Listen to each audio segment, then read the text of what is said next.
जय माता दी मित्रों माँ कालका एस्ट्रोलॉजी चैनल में आप सभी का हार्दिक स्वागत है। अगर आपने चैनल को सब्सक्राइब नहीं किया है तो चैनल को सब्सक्राइब करें और बेल आइकन को प्रेस करें ताकि आप हमारे लेटेस्ट वीडियो को देख सकें। आज हम स्टार्ट करने वाले हैं monthly prediction for Capricorn ascendant May 2022। मकर लगन के जातकों के लिए मई माह का मासिक फल आइए आरंभ करते हैं। मित्रों, अगर आपकी लगन कुंडली के अंतर्गत यहाँ पर लगन में 10 नंबर लिखा हो, इसका मतलब आपका मकर लगन है, क्योंकि भविष्य कथन लगन से दिया गया है। तो सर्वप्रथम आप सभी को अपनी लगन कुंडली को देखना है और लगन कुंडली में देखना है कि लगन में 10 नंबर लिखा हुआ होगा। बात कर रहे हैं यहाँ पर मकर लगन के बारे में, जो कि एक चर लगन है और पृथ्वी तत्व लगन है, मूवेबल है। तो इसका मतलब ऐसे व्यक्ति जो बदलाव होते हैं उसको अपने व्यवहारिक तौर पे उसको बहुत ही जल्दी पसंद कर लेते हैं, मतलब जल्दी चेंज हो जाते हैं, कह सकते हैं। एक अड़िग नहीं रहते किसी बात पर, मतलब कि कुछ चीज़ें बातें जीवन में ऐसी हो जाती हैं कि हम अड़े हुए हैं अपनी ही बात को लेकर, लेकिन हाँ, ये व्यक्ति अपने व्यवहार को बदल लेते हैं। जैसा भी समय होता है समय के साथ साथ चेंज हो जाते हैं, ठीक है। इसके साथ ही पृथ्वी तत्व लगन होने के कारण सहन शक्ति, दृढ़ता, संकल्प शक्ति काफ़ी अधिक पाई जाती है। कर्मठ प्रवृत्ति, क्योंकि वैसे भी शनि की मकर राशि कालपुरुष कुंडली के भी दशम भाव में आती है। ये व्यक्ति काफ़ी कर्मठ होते हैं, बहुत मेहनती होते हैं और धीरे धीरे अपने काम में लगे रहते हैं, काफ़ी मेहनती होते हैं, स्ट्रगल करना ये व्यक्ति जानते हैं।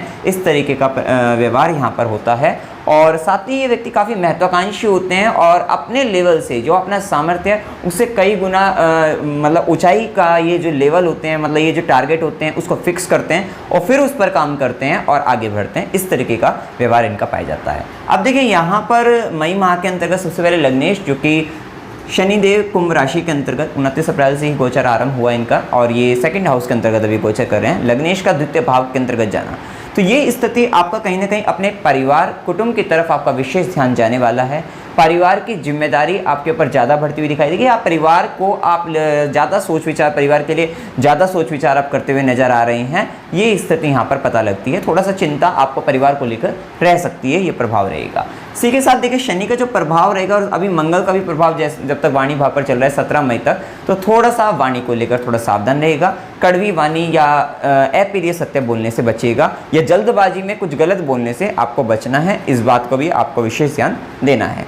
अब देखिए, यहाँ पर बैठे शनि का जो तीसरी दृष्टि है, थर्ड एस्पेक्ट है, जो कि संघर्ष की रहती है। और यहाँ पर मेष राशि नीच राशि में कह सकते हैं नीच दृष्टि है। यहाँ पर राहु का भी प्रभाव है चतुर्थ भाव पर। तो एक तरीके से कह सकते हैं कि इस माह के अंतर्गत भी खास तौर पे आपका जो चतुर्थ भाव है वो काफ़ी अधिक पाप पीड़ित कह सकते हैं वो हो रहा है, कि राहु चतुर्थ भाव में बैठे हैं, शनि की दृष्टि पड़ रही है और चतुर्थ स्वयं मंगल मीन में भी जाएंगे और इससे पहले कुंभ में भी है, उसका मीन में भी, मतलब अपने से 12वें भी होंगे। साथ ही साथ अष्टमेश बनकर भी सूर्य चतुर्थ भाव में आ रहे हैं। तो काफ़ी हद तक आपका चतुर्थ भाव पीड़ित अवस्था में। स्थान परिवर्तन के विशेष योग इस माह के अंतर्गत भी दिखाई देते हैं और विदेश यात्रा वगैरह और फॉरेन से संबंधित जो है संबंध भी आपका आ सकता है। स्थान परिवर्तन भी आपको हो सकता है, घर बदलाव आपका हो सकता है, ये भी संभावनाएं यहाँ पर दिखाई देती है। इसी के साथ क्या प्रभाव है कि जो आपकी यात्राएं हो रही हैं, क्योंकि यहाँ पर जो गुरु मीन राशि में बैठे हुए हैं व्यय 12वें भाव के स्वामी बनकर, उनकी दृष्टि क्योंकि नवम भाव पर है, तो ये यात्राएं आपकी कह सकते हैं कि खुशी से भरी हुई हो सकती हैं, हैप्पी हो सकती हैं, आप उसमें खुश रह सकते हैं, संघर्ष थोड़ा कम रह सकता है उसमें, ऐसी स्थिति यहाँ पर हो सकती है। चलिए, इसके बाद देखिए, यहाँ पर शनि की तीसरी दृष्टि जैसे चतुर्थ भाव पर पड़ रही है, तो ये भूमि भवन वाहन से संबंधित चीज़ों के लिए एक संघर्ष कह सकते हैं, वो स्थिति को बताता है। माता की सेहत में परेशानी, माता को लेकर जीवन में संघर्ष आपके जीवन में बढ़ सकता है। तो यहाँ पर आपको अपनी मदर का भी ख्याल रखना है, क्योंकि राहु भी चतुर्थ भाव में, अष्टमें सूर्य जब आएंगे और शनि की दृष्टि रहेगी तो माता को लेकर आपको परेशानी बन सकती है, माता के स्वास्थ्य में परेशानी बन सकती है। साथ ही आपको भी हृदय से संबंधित परेशानियाँ बन सकती है, हार्ट रिलेटेड या छाती से संबंधित वहाँ पर कोई परेशानी आपके जीवन में बन सकती है। तो थोड़ा सा इस माह के अंतर्गत इस बात को लेकर आपको सावधान रहने की आवश्यकता रहेगी। इसके बाद देखिए, शनि का जो प्रभाव रहेगा, शनि की 7वीं दृष्टि, ये दृष्टि अष्टम भाव पर रहेगी। तो अष्टम भाव पर तो दृष्टि शनि के यहाँ पर मतलब आपको परेशानियाँ जो होंगी, अड़चने होंगी, उसको दूर करने वाले रहेंगे और साथ ही आपको गुप्त ज्ञान वगैरह इन चीज़ों से लाभ करा सकते हैं। तंत्र मंत्र में, साधना में, आध्यात्मिक जगत में आपको विशेष रुचि बढ़ाकर आपको लाभ दिलाने वाले रह सकते हैं। वो स्थिति यहाँ पे आपके लिए अच्छी ही रहेगी। तो यहाँ पर देखिए, शनि की दशम दृष्टि जो कि कर्म दृष्टि रहती है, विशेषतः वो एकादश भाव पर है। देखिए, लाभ भाव में, और वो भी लाभ भाव की राशि के अंतर्गत, कुंभ राशि शनि की मूल त्रिकोण राशि है और धन भाव में बैठकर लाभ भाव पर कर्म दृष्टि डाल रहे हैं शनि। तो ये स्थिति देखिए, यहाँ पर राशि तो मंगल की शत्रु राशि है, लेकिन मतलब शत्रु राशि इसका मतलब कर्म करा रहे हैं, लाभ के लिए कर्म कराएंगे, मित्रों के लिए कर्म कराएंगे, नेटवर्क सर्कल बढ़ाने के लिए कर्म कराएंगे, चाचा से संबंधित कोई कर्म करा सकते हैं इस, या बड़े भाई बहनों से संबंधित कोई जिम्मेदारी, कोई कर्म आपका हो सकता है। लेकिन उस कर्म के अंतर्गत संघर्ष होगा, क्योंकि शत्रु राशि है यहाँ पर, संघर्ष होगा, हार्डवर्क होगा, लेकिन सफलता मिलेगी। क्यों मिलेगी सफलता? अवश्य मिलेगी सफलता, क्योंकि गुरु मीन राशि के अंतर्गत बैठकर यहाँ पे नवम भाग्य दृष्टि अपनी एकादश भाव पर, लाभ भाव पर डाल रहे हैं। प्रमोशन हो सकता है आपका, अगर आप बहुत लंबे समय से, क्योंकि शनि ने मकर राशि में जब लगन में बैठे थे हार्डवर्क काफ़ी अधिक कराया आपसे, अब उस हार्डवर्क का एक तरीके से हो सकता है कि आपको लाभ अब आपको मिलने वाला हो। तो ये समय एक ऐसा चल रहा है। और वैसे भी खुद मंगल भी कुंभ राशि के अंतर्गत लाभ भाव के स्वामी बनकर धन भाव में 17 मई तक का समय तो काफ़ी अच्छा दिखाई दे रहा है कि कहीं ना कहीं से प्रमोशन होने के आपके बहुत अच्छे योग बनते दिखाई देते हैं, आपको लाभ आपका बढ़ने वाला है। वैसे भी अगर 17 मई तक भी नहीं बढ़ता तो भी आप देख सकते हैं कि शनि और गुरु का प्रभाव जब एकादश भाव पर पड़ता है तो एक लंबे समय के लिए एक ऐसा लाभ, एक प्रमोशन जो आपको लंबे समय तक आपको फायदा दे सकता है, वो आपको मिलने ही वाला है। ऐसी स्थिति यहाँ पर बनती हुई दिखाई देती है। साथ साथ जैसे कि हमने बताया, चाचा, बड़े भाई, मित्र और नेटवर्क सर्कल, यहाँ से भी आपको लाभ प्राप्त हो सकता है, तो स्थिति बेहतर है। इसके बाद देखिए शनि का, जैसे कि हमने प्रभाव देख ही लिया है लग्नेश शनि का। अब देखिए यहाँ पर ये धन भाव के भी स्वामी, तो धन की तो अपने आप में ही धन का जो कार्य मतलब यहाँ पर जो लॉर्डशिप है द्वितीय भाव की, वो शनि के पास ही है। तो संचित धन कराने के लिए विशेष रूप से प्रयासरत रहेंगे। परिवार कुटुंब की वृद्धि कराने के लिए भी प्रयासरत रहेंगे, मतलब पारिवारिक रूप से भी वृद्धि हो सकती है आपकी। परिवार में कोई, फैमिली में कोई नया मेंबर आपके जुड़ सकता है, वो भी स्थिति यहाँ पर हो सकती है। तो ये सब संभावना यहाँ पर बनती हुई दिखाई देती है। अब उसके बाद देखिए हम देखते हैं सबसे पहले सूर्य का गोचर। सूर्य अष्टमेश होकर सबसे पहले मेष राशि के अंतर्गत चतुर्थ भाव में गोचर करेंगे। तो देखिए माता की सेहत को परेशानी बन सकती है, या माता का थोड़ा स्वाभिमान बढ़ेगा, उनका अहंकार बढ़ सकता है, वहाँ पर आपके साथ संबंधों में परेशानियां बन सकती है। इस तरीके की भी स्थिति हो सकती है, माता को लेकर थोड़ी परेशानियों में आप आ सकते हैं। साथ ही यहाँ पर देखिए सूर्य राहु का भी कॉम्बिनेशन रहेगा। अब ये राहु भी आपको चतुर्थ भाव में, राहु अच्छा नहीं माना जाता, मन पर एक राहु का प्रभाव रहता है, वहाँ पर सामने वाले व्यक्ति भी आकर धोखा दे देते हैं, मित्र आपको छलने के लिए आ सकते हैं। इस समय थोड़ा सा केयरफुल रहिएगा। 15 मई तक हो सकता है कोई दोस्त आपका फायदा उठाकर चला जाए, अपना स्वार्थ सिद्ध किया और अपना चला गया, ऐसी स्थिति आपके साथ हो सकती है। इस समय के अंतर्गत धोखा आपको मिलने की संभावनाएं रह सकती हैं। जो घर है उस घर के अंतर्गत, क्योंकि राहु चतुर्थ भाव, आपके घर जो वहाँ पे आप आराम से रह रहे हैं वहाँ पर राहु है, तो उसके अंतर्गत हो सकता है कि कुछ राहु के कारण राक्षसी तत्व, तो कितनी बार कितने तामसिक क्रियाएं आपके घर पर हो सकती हैं, वो भी चीज़ें देखी जाती हैं, या फिर आपके घर के अंतर्गत कोई दोष हो सकते हैं। तो इस स्थिति को भी आप विचार करिएगा कि घर के अंतर्गत कोई वास्तु दोष या घर के अंदर कोई दोष तो नहीं हो रहे हैं। तो इस तरीके की यह नेगेटिविटी, राहु के कारण घर के अंतर्गत कुछ नेगेटिविटी बढ़ सकती है। हो सकता है कि आप अपने घर की साफ सफाई ढंग से ना कर रहे हो, जिसके कारण नेगेटिविटी बढ़ रही हो। तो ये भी थोड़ा सा आपको विचार करना है कि कहीं ना कहीं नेगेटिविटी हो सकती है। और लेकिन एक सबसे बड़ी बात ये रहेगी, एक्सपेक्टेशन, आपकी आशाएं बहुत अधिक बढ़ती हुई दिखाई देगी। और ये कितनी बार जो महत्वाकांक्षा, इच्छाएं भी बहुत अधिक रहेगी, और सामने वाले से आशा रखना ये भी बहुत ज़्यादा रहेगी। ये आशा ही व्यक्ति को फिर बाद में मतलब बड़ा ही नेगेटिव फील करा देती हैं। तो थोड़ा सा सामने वाले व्यक्ति से कम उम्मीदें करिएगा, आपके लिए अच्छा रहेगा। वहीं अष्टमी सूर्य का जो दृष्टि दशम भाव पर रहेगी, वहाँ पर केतु भी गोचरस्थ हैं। केतु के प्रभाव के कारण, और राहु केतु एक्सिस में जब ये चतुर्थ दशम भाव रहता है तो थोड़ा सा करियर में इनस्टेबिलिटी रहती है, मतलब एक तरीके से स्थिरता व्यक्ति को नहीं दिखती। उसका मन करता है मैं चेंज की तरफ जाऊं, बदलाव की तरफ जाऊं, ऐसी स्थिति आ जाती है। और वहीं पर जब अष्टमेश दृष्टि डालेंगे तो अष्टमेश अपने आप में एक परिवर्तन करने वाले रहते हैं। तो यहाँ पर थोड़ा सा संभल कर चलिएगा, जहाँ पर है वहाँ पर स्थिरता बनाए रखेगा। आप भगवान विष्णु की आराधना कर सकते हैं, विष्णु सहस्त्रनाम स्तोत्र का पाठ कर सकते हैं केतु के प्रभाव के कारण, क्योंकि केतु का प्रभाव ये हेडलेस बॉडी होती है। आप दिमाग से नहीं सोच रहे, आप चाह रहे हैं चेंज करना है, मुझे चेंज करना है, ऐसी स्थिति आपके साथ हो सकती है। साथ ही सूर्य की जब दृष्टि जब आपके दशम पर रह रही है, इसका मतलब कोई ना कोई आपसे, मतलब आपका जो हेड है, आपका बॉस है, या आपसे ऊपर का सरकार कह सकते हैं, समाज कह सकता है, उसकी दृष्टि आपके कर्मों पर है कि आप क्या कार्य कर रहे हैं। तो इस बात पर भी आपको ध्यान रखना है कि जिस भी कार्य क्षेत्र में आप काम कर रहे हैं, जहाँ पर भी आप कार्य कर रहे हैं, वहाँ पर अपना कार्य बड़ी ही निष्ठा भाव के साथ करना। कि ये ध्यान रखना, आपको ऐसा लग रहा है कोई नहीं देख रहा है, लेकिन कोई ना कोई व्यक्ति 15 मई तक का जो समय रहेगा वहाँ पर आप पर निगाह बनाए हुए है, तो वहाँ पर आपके ऊपर दृष्टि पड़ रही है उसकी, तो आपको सावधान रहना है कि फिर उसके बाद वो वो आपका एक्शन ले सकता है। तो यहाँ पे ध्यान रखिएगा, इसका प्रमोशन पर इफेक्ट पड़ सकता है। वैसे भी हमने बताया कि प्रमोशन टाइम आपका चल रहा है। इसके साथ देखिए सूर्य का प्रभाव रहेगा, सूर्य वृषभ राशि के अंतर्गत आ जाएंगे 15 मई के बाद। और ये सूर्य है क्योंकि अष्टमेश बनकर जा रहे हैं, तो यहाँ पर देखिए सूर्य का प्रभाव है अष्टम भाव पर, मंगल का भी इफेक्ट आएगा। चतुर्थ दृष्टि मंगल की 17 मई तक पड़ रही है, 15 मई के बाद आपका पंचम भाव पर सूर्य का भी प्रभाव रहेगा। देखिए सूर्य का प्रभाव आपके बच्चों को, आपके संतान को थोड़ा जिद्दी बना सकता है, अहंकारी बना सकता है, थोड़ा वे अपनी चलाने वाली रहेंगे, इस तरीके का स्वभाव उनका हो सकता है। साथ ही अष्टमेश का संबंध आया तो आप कुछ शनि की दृष्टि भी अष्टम भाव पर है और गुरु की दृष्टि भी धर्म भाव पर है।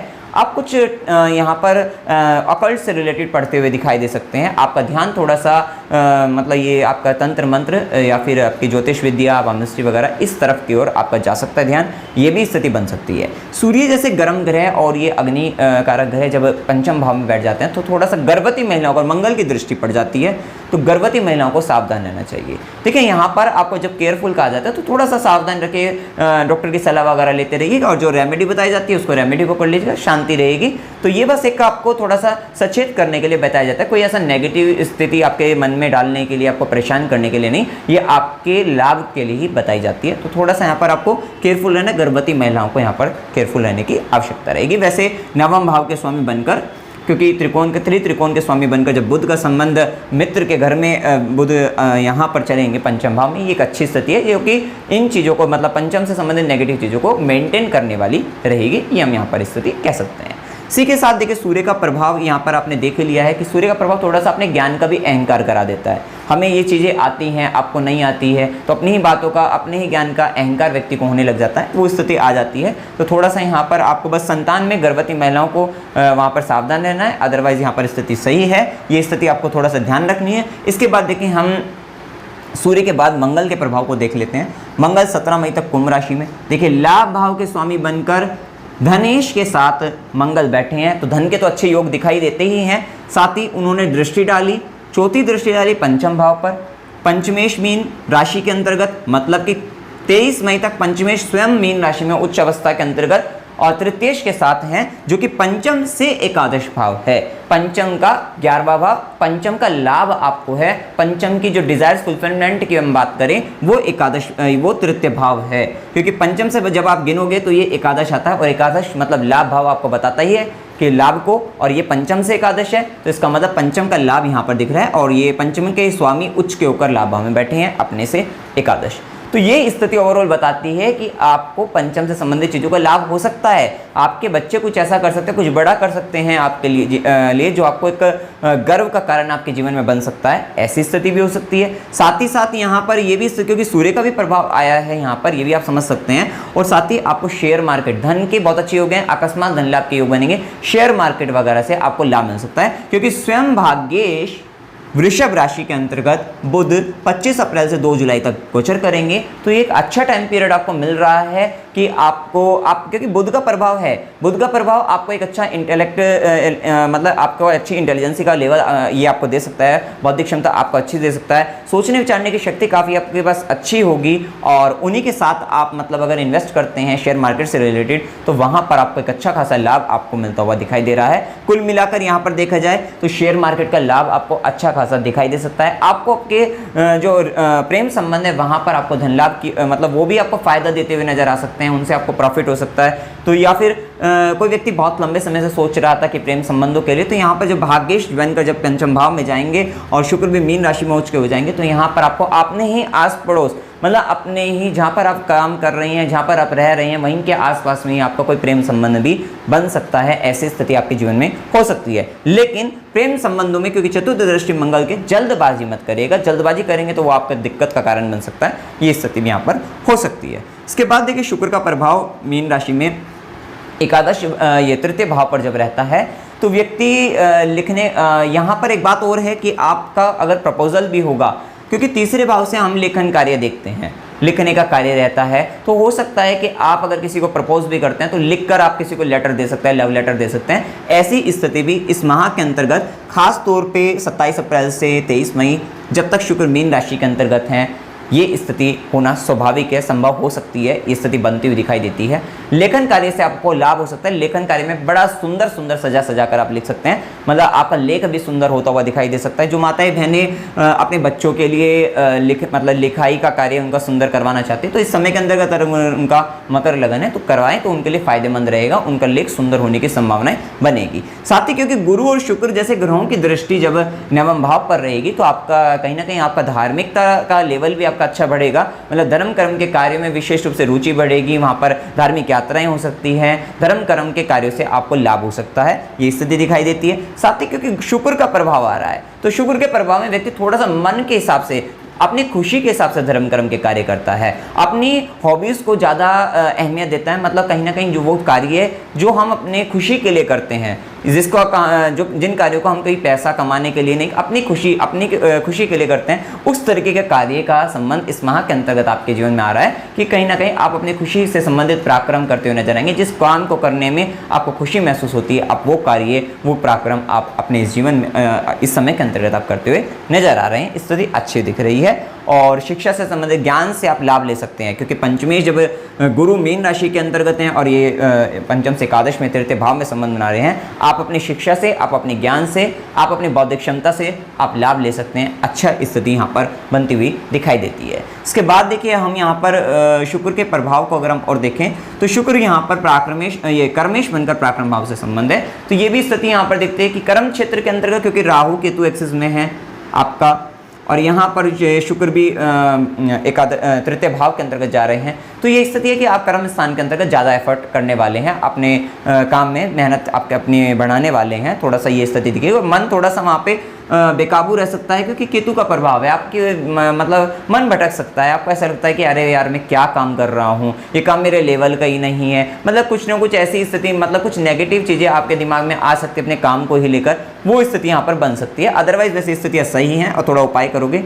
आपके लिए अच्छा चलेगा। देखिए अपने आप को थोड़ी स्थिरता बनाए रखना, आपको भी चेंजमेंट की ओर नहीं जाना है कार्य क्षेत्र के अंतर्गत, ये बात का ध्यान रखना है। जिस काम आप कर रहे हैं उसको करते रहिएगा, प्रमोशन लीजिएगा, प्रमोशन लेने का समय है, प्रमोशन लीजिएगा, लेकिन उस काम से अपने आप को थोड़ा सा दूर मत करिएगा, ये स्थिति का ध्यान रखिएगा। इसके बाद देखिए शुक्र का संबंध रहेगा मेष राशि के अंतर्गत, शुक्र राहु का आकर्षण योग रहेगा, चतुर्थ भाव के अंतर्गत रहेगा ये, और यहाँ से शुक्र की जो दृष्टि रहेगी वो अपने कार्य क्षेत्र के अंतर्गत रहेगी, अर्थात 23 मई के बाद ऐसी स्थिति आएगी कि आपके जीवन के अंतर्गत आप जो प्रेजेंटेशन है वो बहुत अच्छा करते हुए नजर आ रहे हैं, अपने काम के अंतर्गत प्रेजेंट करने का जो तरीका रहेगा वो आपका काफ़ी अच्छा रहने वाला है। साथ ही आपका ध्यान थोड़ा सा मतलब अपोजिट के प्रति, विपरीत के प्रति काफ़ी आकर्षण आपका जीवन में बढ़ेगा। ये स्थिति कह सकते हैं लग्जरी के प्रति काफ़ी ध्यान जाएगा, कुछ महंगी चीज़ों को खरीदने करने का आपका शौक जा सकता है। साथ ही 23 मई के बाद आपके जीवन के अंतर्गत मतलब घर को सजाने करने का,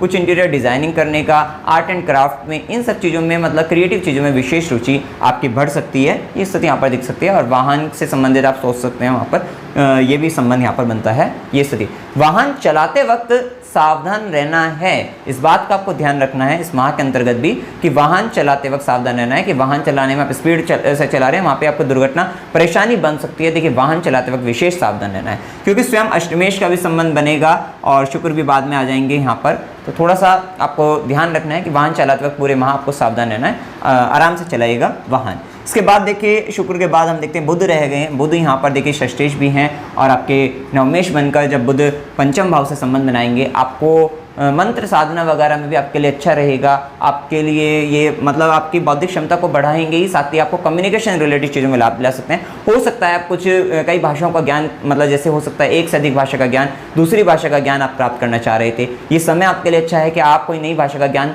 प्राप्त कर सकेंगे क्योंकि मंगल की भी दृष्टि रहेगी और बुध का भी प्रभाव पंचम भाव पर रहेगा। आप कुछ नया सीख सकते हैं और हो सकता है लैंग्वेज रिलेटेड हो, कोई ऐसा हो सकता है कि आप टेक्निकल कोई लैंग्वेज आप जिस पर वर्क करना चाहते हैं, कोई नया प्रोजेक्ट काम करना चाहते हैं, तो ये समय आपके लिए अच्छा है, कुछ नया सीख सकते हैं आप।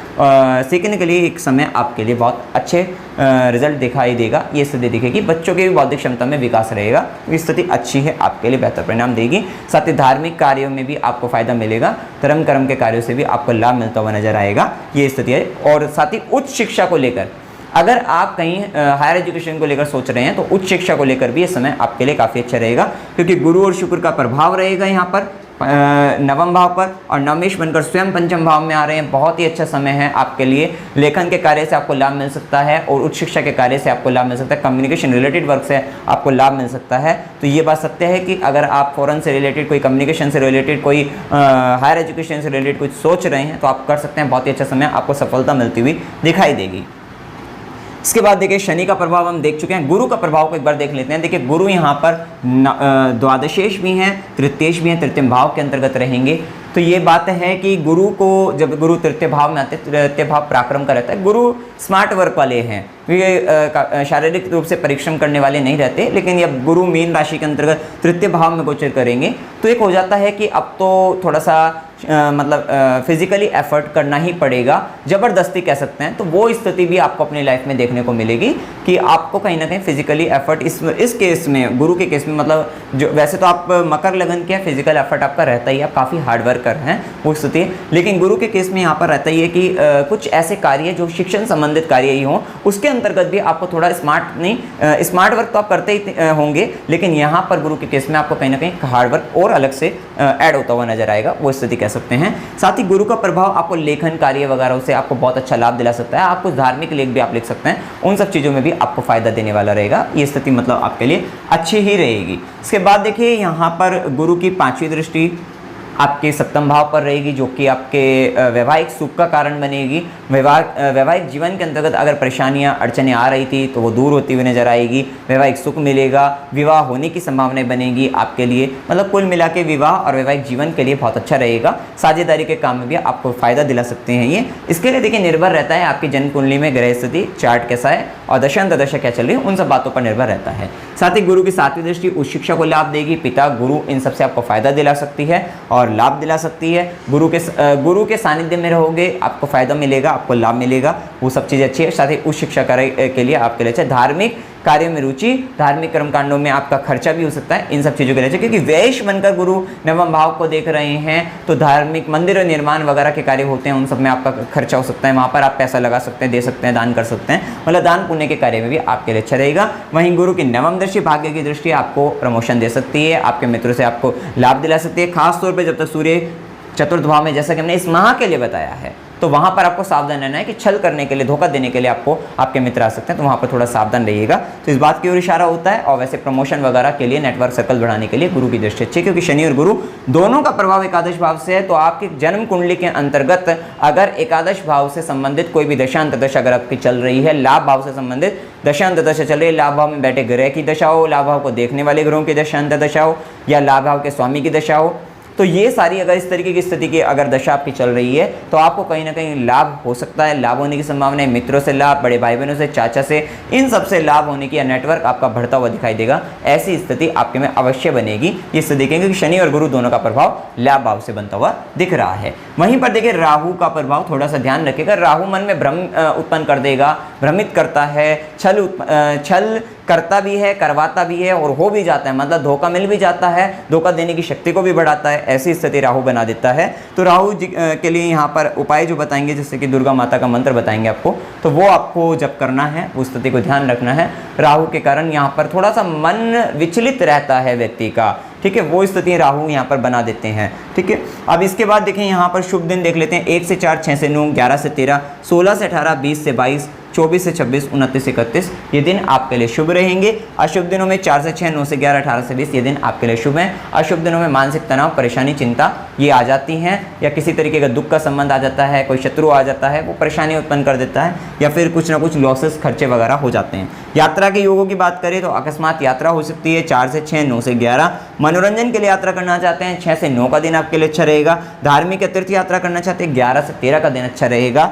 और अस्पताल का संबंध आ सकता है, खुशी का भी संबंध आ सकता है, खर्चा ज़्यादा रह सकता है, तो 18 से 20 का संबंध रहेगा। कष्ट के साथ यात्रा 24 से 26 का संबंध रहेगा। अमावस्या की टाइमिंग वहाँ पर लिखी हुई आप देख सकते हैं। उपाय के तौर पे क्या करना है, देखिए सूर्य को जल आपको देते रहना है, इस पूरे माह के अंतर्गत आपको देना चाहिए। साथ ही राहु के केस में ओम दुम दुर्गाय नमः, दुर्गा माता के मंत्र को जब आपको करते रहना है। केतु के केस में देखिए हो सकता है दशांतरदशा भी अगर यही चल रही है राहु केतु से संबंधित, तो थोड़ा सा उनसे संबंधित आपको अवश्य रेमेडी आपको करते रहना चाहिए। कुत्ते को रोटी खिलानी चाहिए, और भगवान विष्णु के सहस्रनाम स्तोत्र का भी आप पाठ कर सकते हैं, और बृहस्पतिवार के दिन कर सकते हैं, तो अच्छा रहेगा आपके लिए। और ओम नमः शिवाय इस मंत्र का जाप करिएगा और हनुमान चालीसा का पाठ आपको करना है। बस यही आपको रेमेडी अगर आप कर लेते हैं तो आपके लिए आप अपना इस माह को अपने लिए शुभ बना सकते हैं। इसमें कोई भी संशय आप कमेंट सेक्शन में जरूर पूछ सकते हैं। वीडियो अगर आपको अच्छा लगा वीडियो को लाइक कीजिए, शेयर कीजिए और चैनल को सब्सक्राइब कीजिए। जय माता दी।